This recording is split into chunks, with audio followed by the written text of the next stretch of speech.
Today, I want to talk about living versus being the focal and how different those two paths are when you're pretty. There is a huge difference between living your life and being the focal point of other people's projections. One path builds peace, structure, and identity. The other drains you, confuses you, and slowly pulls you away from your center. When you are living as a pretty woman, you are connected to your daily rhythm, your routine, your responsibilities, your practices, spiritual practices, your support system. You're guided by internal direction, and you prioritize what nourishes you, and that is what keeps you anchored. But when you become the focal, your existence shifts into external performance. You stop being a human being and you become an image, a screen that other people project their desires, insecurities, fantasies, and expectations onto.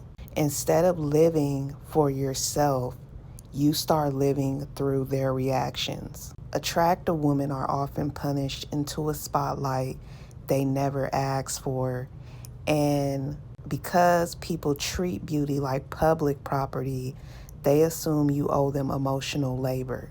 When you become the image instead of the individual, your real life gets interrupted, your peace gets interrupted. And honestly, I believe there is a spiritual component to this. Attractive women often become activated as the focal point for other people's dysregulated emotions, whether they ask for that or not. This is why living matters more than being the focal. Over time, being the focal means you start carrying the weight of everyone else's emotional dysregulation. You feel responsible for regulating their reactions. You adjust your tone, your facial expressions, your movements just to keep the environment calm. That puts you into internal survival mode.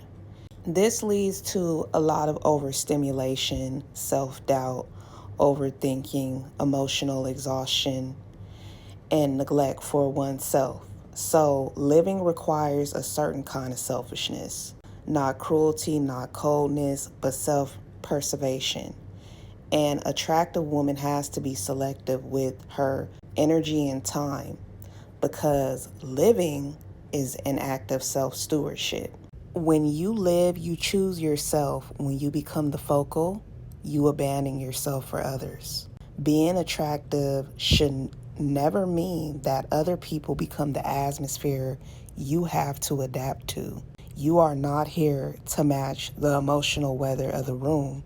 You are not in correlation to what these emotionally dysregulated people got going on. This is your world.